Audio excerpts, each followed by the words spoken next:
Hello creatives! In this video, I'll share with you the hidden secrets of money that'll shock you by Dr. Myles Munroe. Learn about the keys to unlocking wealth and achieving financial freedom. Up to his untimely death, Dr. Myles Munroe was an inspirational pastor, teacher, and author. He touched so many with his spellbinding financial and spiritual advice, which earned him global recognition. The Bahamas-born Christian minister challenged not just fellow men of the cloth, but also corporate guys and political leaders. So some loved him, others found him controversial, but what was undeniable was his intelligence and mastery of words. This guy is known for saying, "The greatest tragedy in life is not death, but life without a purpose." He's also the one who said, "The poorest man in the world is a man without a dream." I got interested in what the departed man of God had to say about money, so I decided to read some of his books and listen to some of his sermons about the hidden secrets of money. Guess what? The secrets I'm going to share are shocking. Watch out for the explanation behind why you aren't wealthy yet. But before then, if you are new here, consider subscribing to this channel to continue receiving great videos like this one. Don't forget to hit that notification bell so that you get informed every time I publish a life-changing video. Let's keep the ball rolling. Number 1. Principle of management. According to Dr. Myles Munroe, the principle of management is an essential key for living a financially free life. In today's church and people's lives, management is strangely absent. Most pastors graduate from Bible school but don't attend even a single management class, and they start running a church. This is the reason why most churches are broke and are constantly attracting broke individuals. It's also why the congregation is financially embarrassed to quote scripture as they don't experience its promise.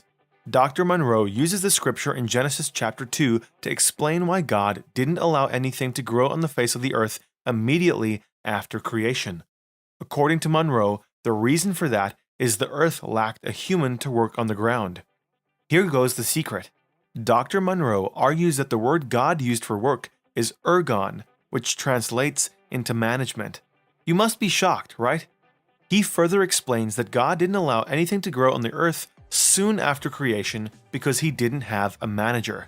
He would then create the manager, Adam, and his subordinate Eve to have dominion over the earth's resources. This explains why management is such an important factor for success. What's management and how can you use the principle of management?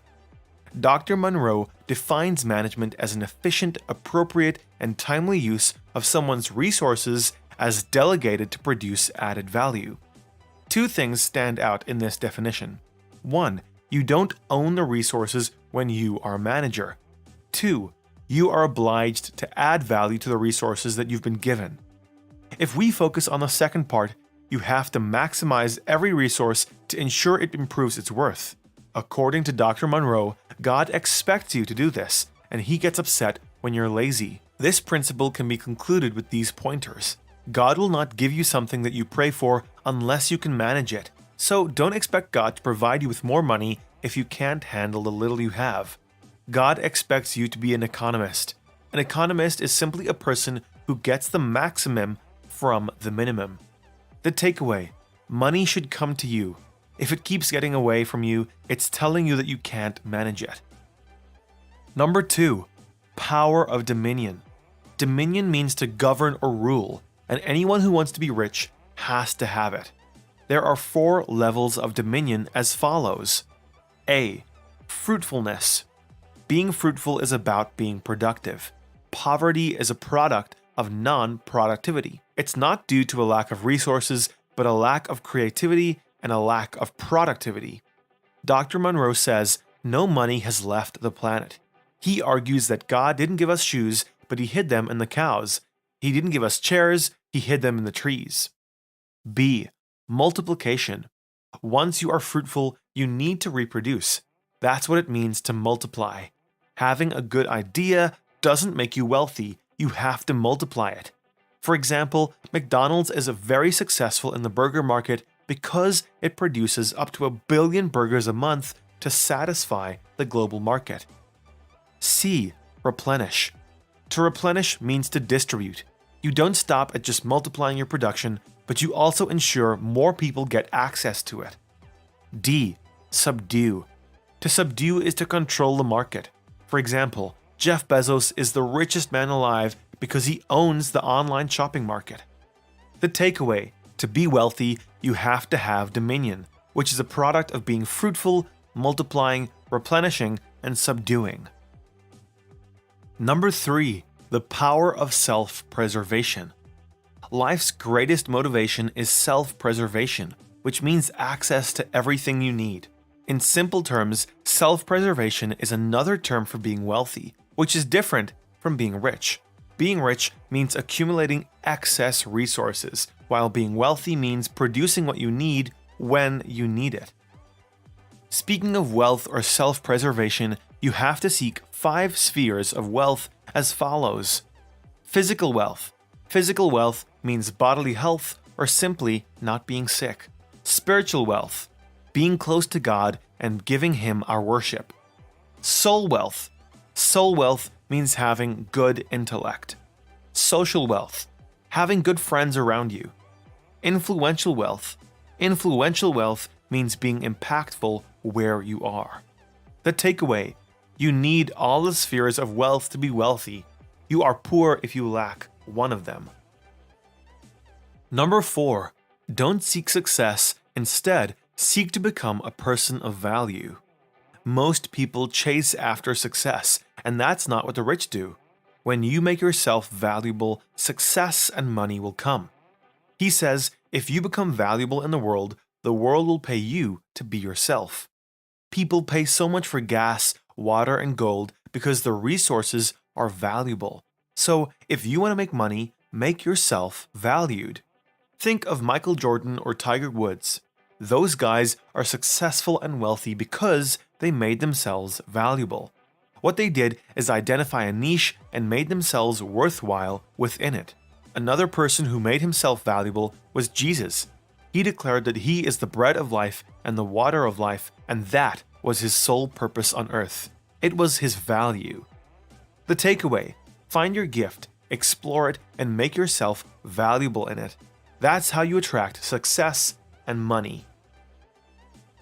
Number 5. Chase God and not money. Dr. Munroe explains how God's economy works when he tackles this hidden secret of money. He targets people who are overburdened by the lack of money and those who can't have enough. He draws his argument from Ecclesiastes 5 verse 10, which says, "Whoever loves money never has enough. Whoever loves wealth is never satisfied with their income." In essence, what the doctor is trying to say is that when we choose to chase money, we're pushing God away, and in the long run, we end up with neither. It's not that you shouldn't make money, but don't sacrifice your time worshiping God for money. The doctor concludes with the assessment that you are likely to have money when you put God first. That means giving Him the worship that He deserves at all times. The takeaway: learn to chase God and not money. When you do it, the money will chase after you. Number 6. The power of a gift. The royal protocol dictates that you don't go to a king empty-handed. The king, in this case, is God, who you shouldn't approach without a gift. Wondering why? Well, kings don't forget. Once you give them a gift, they remember and act. The other reason is that gifts are distracting. Kings can look at it and recognize how much it must have cost you. Gifts also show your worship for the king, and as a result, they attract the king's favor. More importantly, gifts show you acknowledge the ownership. According to Dr. Munroe, kings own everything. So when they ask you to give, it's a way to test if you recognize their ownership. So what should you do when giving to God? Well, pick a gift that provokes the king to act. It's not about the price of the gift, but how much it cost you. Of course, the gift shouldn't be cheap or insulting to the king. Dr. Munroe argues that everyone has something to give. He says, don't ever make a mistake of telling God that you've got nothing to offer. That simply isn't true. God does not create any junk. The takeaway: gifts acknowledge the king's ownership, and giving to the king is, without a doubt, thanksgiving. Number 7. God's money-back guarantee. According to Dr. Munroe, God never demands anything that He does not provide for. Whatever God commands us to do, He equips us to do. The Creator knows that you can do it if you put your mind and heart into it. He has put some potential in you, be it in business, invention, or leadership. He knows that you can succeed at it if you only trust Him and trust in your capability.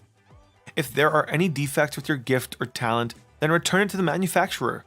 Characteristically, what this means is that you have to put your gift into work, and once you feel like something's wrong, then talk to God in prayer. God is the principal creator, and He, therefore, has the power and wisdom to fix you. The takeaway: God doesn't make mistakes in His creation. He has bestowed upon you the potential to succeed and become wealthy, and all you have to do is recognize that and trust you can do it. In conclusion, making money requires understanding the secrets of money, and no one explains that better than Dr. Myles Munroe. Though he's no longer with us, his words of wisdom continue to touch, change, and inspire millions globally. I know this video was exciting and you loved it. Also check out these videos about 10 rules of money and 5 rules of financial literacy and other life-changing resources in the description below. If you haven't subscribed yet, you're definitely missing out. See you in the next one.